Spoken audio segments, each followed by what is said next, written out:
Our story begins at the end of Episode 1, The Phantom Menace, where the duel between Darth Maul, Obi-Wan Kenobi, and Qui-Gon Jinn ensued. Upon the moment where Obi-Wan jumped back up to the platform to catch up to his master and Darth Maul, battling down to the reactor's pit, where Darth Maul meets his demise, Obi-Wan harnesses force speed and runs through the beam shields that separated Jinn and Maul in the original movie.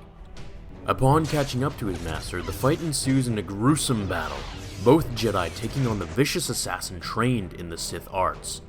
As they fight, Obi-Wan makes his mistake and doesn't take into consideration where Maul's second blade is going to be, moving out of the way in surprise, losing his balance, and ultimately falling down the reactor's core. With a yell, Qui-Gon screams for his Padawan, whose echoes fade away as he travels down to his doom. The anger and despair flooding his cells, harnessing powers of the dark side and the light, Qui-Gon unleashes his full potential and hits Maul in the face with his left fist, stunning the Zabrak warrior and cutting him in half with his green lightsaber. Leaving to Coruscant with little Anakin, Qui-Gon was devastated at the loss of Obi-Wan. He hoped he was not suffering. They walked through the door of the council room. "Much fear I sense in you, young Skywalker." Anakin propped up, looking at Master Yoda with his blue eyes. "I'm ready, sir. I want to become a Jedi Master." Mace Windu looked at Anakin, speaking up. "Such greed to be knighted and a member of the council already. You need to learn patience, boy." "I have patience. I just want to be..." Qui-Gon rested his hand on Anakin's shoulder, his large palm covering half of his back and neck. "The boy must be trained. He is the chosen one. You must see it. He is to take Obi-Wan's place as my Padawan. It is his time. He will bring balance to the Force." Yoda looked at Qui-Gon, defeated at the loss of Obi-Wan, and knowing Qui-Gon wouldn't take anything other than yes for an answer. The council unanimously agreed. Anakin, although not a youngling, was to be trained as a Padawan under Master Qui-Gon's tutelage. Over the next 13 years, Anakin would train under the strict teachings of Qui-Gon. His age difference, experience, and hard-assed methods did not allow Anakin to even have the thought to talk back, be impatient, or lust for more power. He was truly taught the Jedi way, the way Qui-Gon had learned from Dooku and Yoda. Qui-Gon taught him the traditional ways, with discipline, focus, and patience to guide his true abilities to their full power. It was without a doubt that through all their missions on different planets and quests that the Republic had requested for them, Anakin's abilities were now far beyond his in Revenge of the Sith's timeline. In this parallel universe, he was the true prophecy, the true chosen one, bringing order to the galaxy one mission at a time, and helping Qui-Gon and the Council track down and destroy the Sith. Anakin's fighting style also changed. He learned Qui-Gon's preferred style of the fourth form of lightsaber combat, Ataru. In combat, his blade work was wide and powerful, marked by heavy two-handed slashes and sudden flourishes to cover his flanks. Jinn's mastery of Ataru was such that he could easily defeat blaster-wielding opponents despite the form's weakness to blaster fire.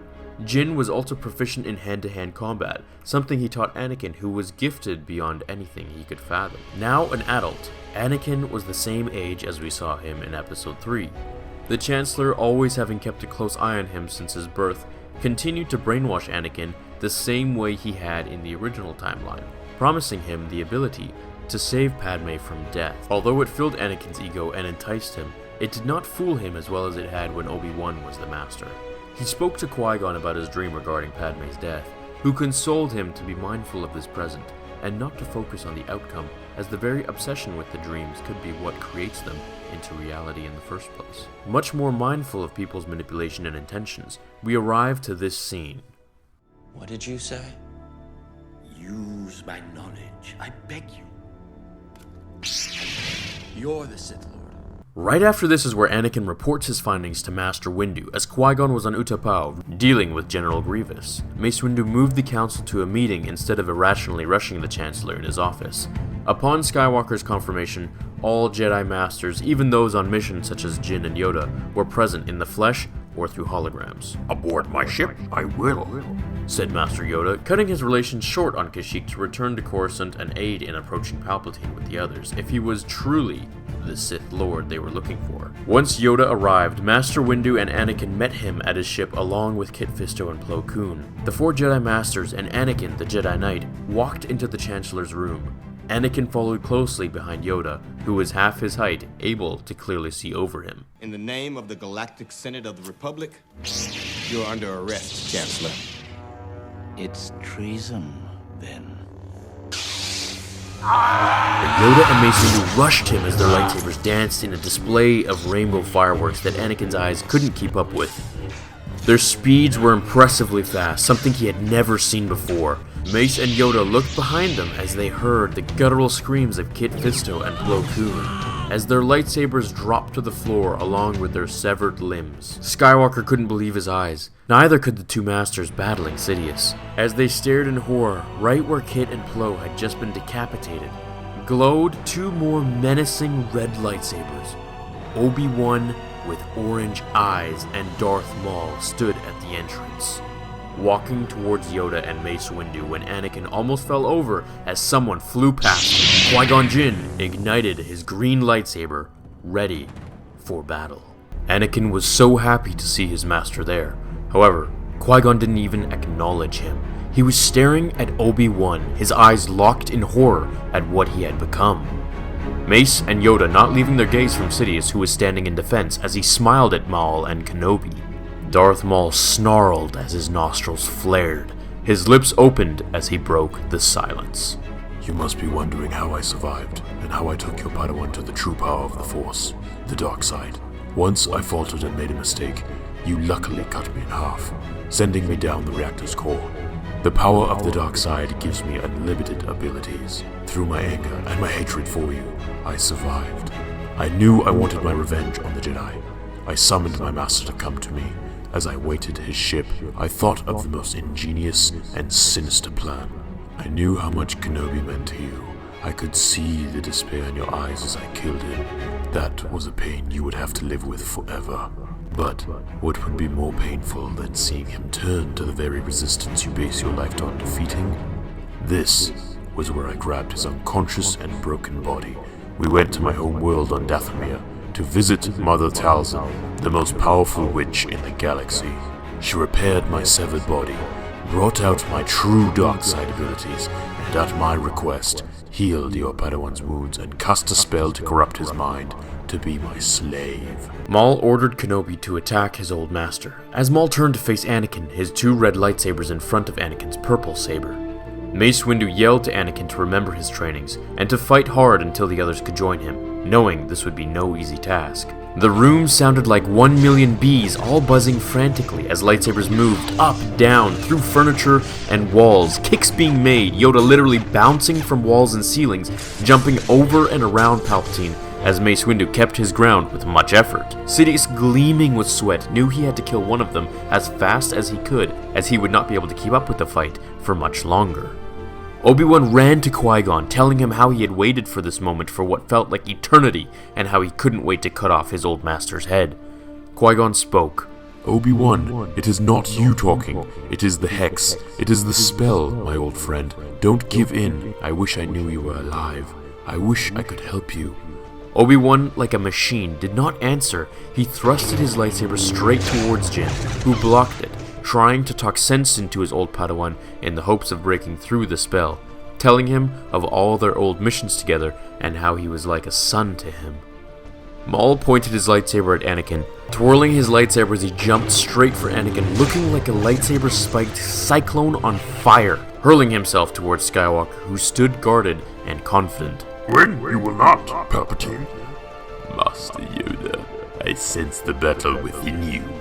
And once all your Jedi are killed, I will give you one last chance to be my apprentice.